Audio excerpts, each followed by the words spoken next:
Baik, ini contoh studi kasus kita yang lalu ya, itu tentang PLTS ya, kita menghitung revenue, kemudian kita menghitung cost ya dengan suku bunga sekian ya, lifetime 20 tahun, kemudian kita hitung cash flow-nya seperti ini. Kita sudah dapatkan bahwa nilainya itu positif ya.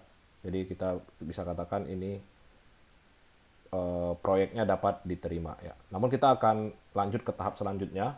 Kita akan menghitung tiga parameter tadi, NPV, IRR, dan discounted payback period. Oke, yang pertama kita lakukan, kita akan menghitung NPV ya, net present value. Kemudian kita akan menghitung IRR ya, internal rate of return.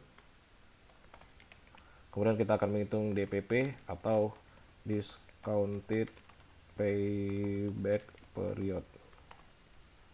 Oke, ini tiga hal yang akan kita hitung hari ini. Oke.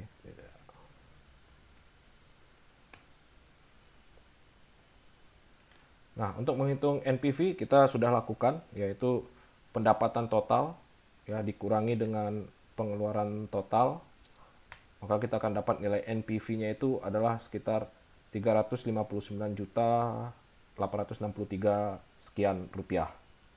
Ya, ini adalah nilai NPV yang sudah kita lakukan. Tapi yang harus kalian ingat bahwa nilai ini kita gunakan sebagai salah satu acuan untuk menentukan suatu proyek layak atau tidak.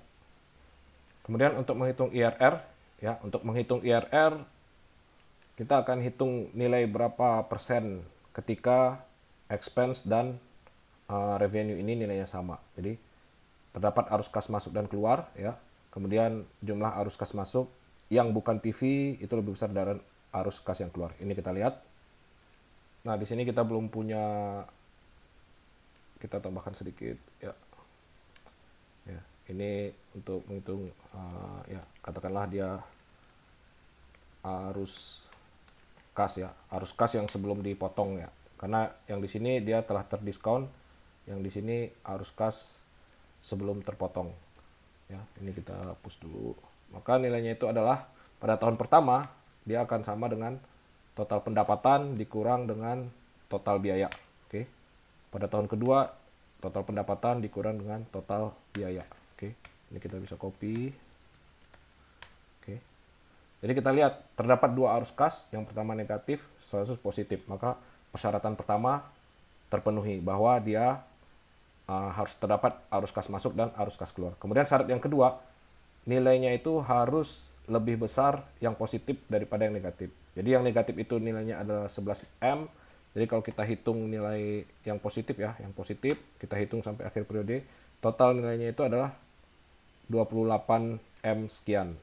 Ya, 28. Jadi ini nilai pendapatan tiap tahun dikurangi nilai pengeluaran tiap tahun, kemudian kita jumlahkan nilainya 28 M, yang mana nilainya lebih besar daripada 11 M. Nah, kalau kita sudah dapatkan arus kas seperti ini, kita bisa menghitung nilai IRR, yaitu sama dengan IRR, ya, fungsi yang sudah ada di Excel, values-nya, yaitu adalah dari tahun ke 0, 11 M, sampai dengan tahun terakhir.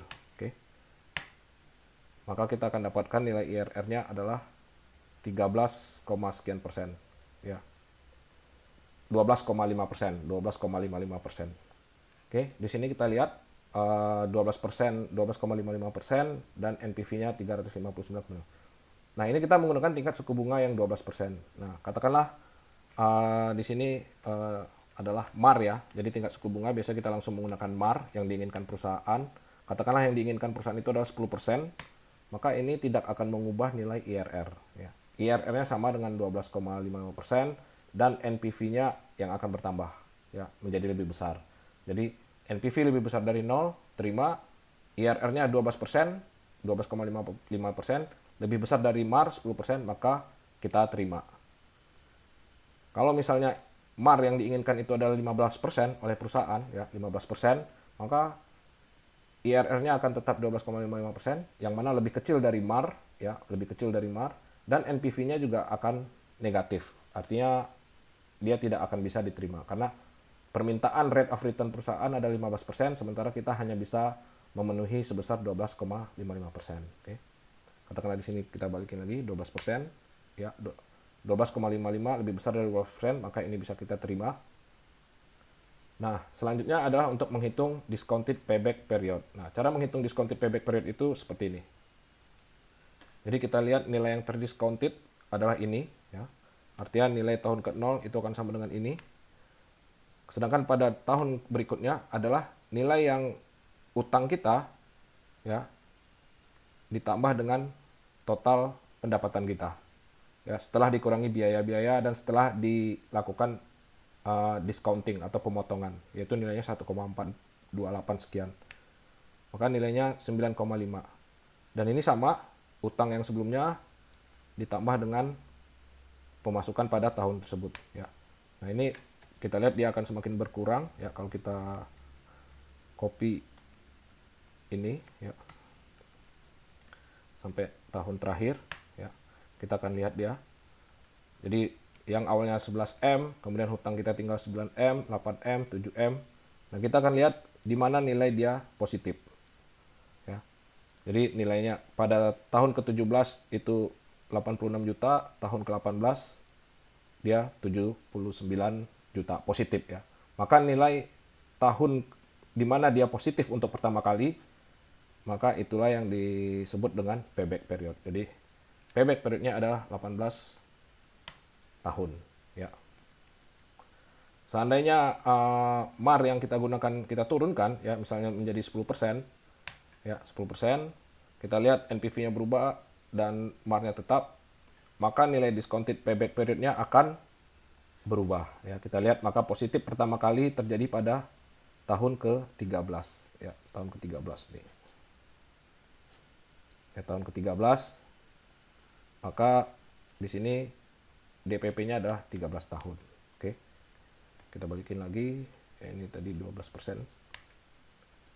Oke, kita dapatkan di sini 3 parameter NPV, ya, dia lebih besar dari 0 dapat diterima. IRR lebih besar dari MAR, MAR kita 12%, maka dia dapat diterima, ya. Ingat, ya, MAR kita 12%. Kemudian DPP sebesar selama 18 tahun, yang nilainya lebih kecil dari lifetime kita 20 tahun, maka dapat diterima. Maka dengan mempertimbangkan 3 analisis ini, kita dapat katakan bahwa proyek PLTS yang kita ajukan ini dapat diterima. Oke, sekian untuk materi evaluasi proyek dengan 3 metode, ya, NPV, IRR, dan DPP. Kita akan lanjutkan ke bahasan selanjutnya pada pertemuan berikutnya. Terima kasih.